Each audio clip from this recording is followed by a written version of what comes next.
दिवस मनाया जाता है। नाम से समझ में आ रहा होगा कि ये हमारे पाचन, डाइजेशन से रिलेटेड हेल्थ के बारे में अवेयर करने के लिए है, क्योंकि पाचन जो है सबसे महत्वपूर्ण है, जिस पे हमारा पूरा स्वास्थ्य टिका हुआ है। तो अपने इस डाइजेस्टिव सिस्टम की केयर भी हमको करना है, जिसके लिए जो अभी हम बैठे हुए हैं वज्र आसन, ये सबसे अच्छा माना जाता है। जो खाना या भोजन लेने के बाद यदि हम कुछ देर इस आसन में बैठते हैं तो इससे हमारा पाचन बहुत अच्छा हो जाता है और मील जो भी हमने लिया हुआ है वो बेहतर तरीके से डाइजेस्ट हो जाता है।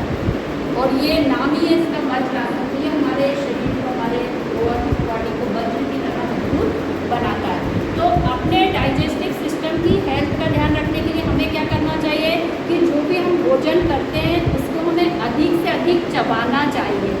सबसे फर्स्ट रूल है, क्योंकि कहते हैं, आयुर्वेद कहता है कि दांतों का काम आंतों से ना लें, मतलब जो काम दांतों का काम चबाना है, तो मोस्टली आप अपने भोजन को दांतों से ही चबाने, पाचन की जो क्रिया है यहीं से शुरू हो जाती है।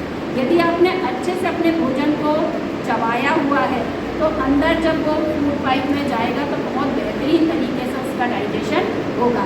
तो ये सिंपल से रूल हैं जिनको हम ध्यान रखेंगे तो हमारी जो है डाइजेशन की हेल्थ भी अच्छी रहेगी।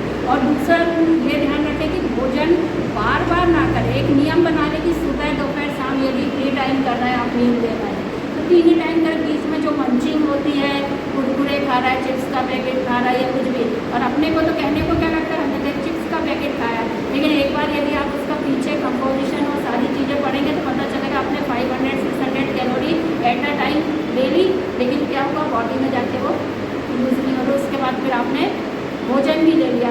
तो ये छोटी छोटी सी बातों का यदि हम ध्यान रखेंगे तो हमारा डाइजेस्टिव सिस्टम अच्छा रहेगा, क्योंकि सारी बीमारी कहाँ से शुरू होती है, यहाँ से। तो अपने डाइजेस्टिव सिस्टम का सभी ध्यान रखें। सबको पाचन स्वास्थ्य दिवस की बहुत बहुत शुभकामनाएं।